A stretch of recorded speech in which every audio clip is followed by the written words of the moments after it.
Hi friends, welcome to my YouTube channel power line. ഇന്നത്തെ വീഡിയോയിൽ ഞാൻ ഷെയർ ചെയ്യാൻ ഉദ്ദേശിക്കുന്നത് KVA, KW എന്താണെന്നും വളരെ ലളിതമായി എങ്ങനെ മനസ്സിലാക്കാം എന്നുമാണ്. കഴിഞ്ഞ വീഡിയോയിൽ കൂടി നാം മനസ്സിലാക്കി ഇലക്ട്രിക്കൽ ഉപകരണങ്ങളുടെ റേറ്റിംഗ് വാട്ട്സ് അല്ലെങ്കിൽ കിലോ വാട്ടിലാണ് പറയുന്നത്. എന്നാൽ ചില ഉപകരണങ്ങളുടെ, അതായത് ജനറേറ്റർ, UPS, ട്രാൻസ്ഫോമർ എന്നിവയുടെ റേറ്റിംഗ് പറയുന്നത് KVAയിലാണ്. KVA എന്നാൽ റിയൽ പവറാണ്, KW എന്നാൽ ആക്ച്വൽ പവർ. യഥാർത്ഥത്തിൽ ജനറേറ്ററിൽ നിന്നും ഉണ്ടാകുന്ന പവർ നമുക്ക് പൂർണ്ണമായും നമ്മുടെ ഉപയോഗത്തിനായി കിട്ടുന്നില്ല.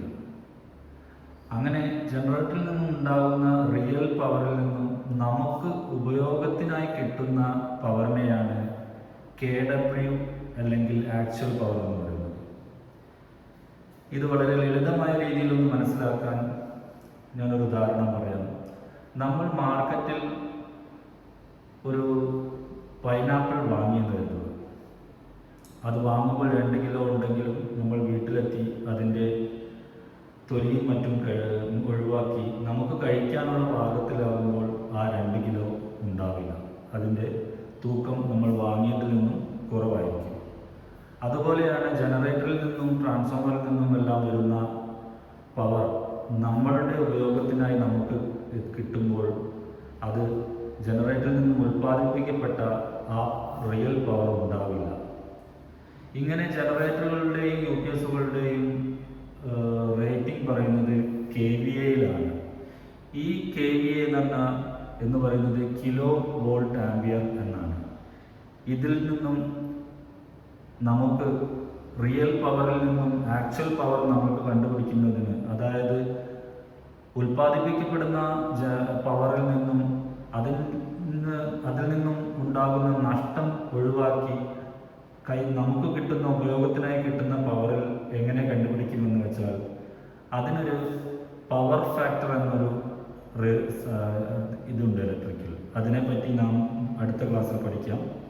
ഇവിടെ ഇപ്പോൾ വളരെ എളുപ്പത്തിൽ അത് മനസ്സിലാക്കി തരാൻ വേണ്ടി KVA നമുക്ക് കിട്ടിയാൽ, KVA നമുക്ക് കാണണമെങ്കിൽ നമ്മുടെ കയ്യിലുള്ള കിലോ വാട്ടിനെ പവർ ഫാക്ടർ 0.8 ആയിട്ടാണ് എടുക്കുന്നത്.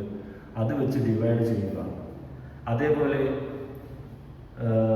KVAയിൽ നിന്നും കിലോ വാട്ട്സ് ആണ് നമുക്ക് കാണുന്നതെങ്കിൽ, KW ആണ് നമുക്ക് കാണുന്നതെങ്കിൽ KVA അതിനെ 0.8 കൊണ്ട് ഇൻറ്റു ചെയ്യുകയും ചെയ്താൽ മതി. ഉദാഹരണമായി 3 KVA എന്ന് പറയുമ്പോൾ 3000 വോൾട്ട് ആംപിയർ, അതിനെ പവർ ഫാക്ടറായ 0.8 കൊണ്ട് ഇൻറ്റു ചെയ്തപ്പോൾ കിലോ വാട്ട്സ് ആയിട്ട് നമുക്ക് കിട്ടുന്നത് 2400 ആണ്. അതേപോലെ 2.4 കിലോ വാട്ട്സ് ഉള്ള ഒരു ഉപകരണത്തിനെ അതിൻ്റെ KVAയിലേക്ക് മാറ്റുന്നതിന് 0.8 കൊണ്ട് അതിനെ ഡിവൈഡ് ചെയ്യുകയും ചെയ്താലും മതി. ഇങ്ങനെയാണ് KVAയിൽ നിന്നും KW കാണുന്നതും KWയിൽ നിന്നും KVA കാണുന്നതും. വീഡിയോയിലൂടെ ഞാൻ പറഞ്ഞ കാര്യങ്ങൾ മനസ്സിലായെന്ന് കരുതുന്നു. വീഡിയോ ഇഷ്ടമായാൽ ലൈക്ക് ചെയ്യുക, ഷെയർ ചെയ്യുക, സബ്സ്ക്രൈബ് ചെയ്യുക. വീണ്ടും അടുത്തൊരു വീഡിയോയിലൂടെ കാണാം.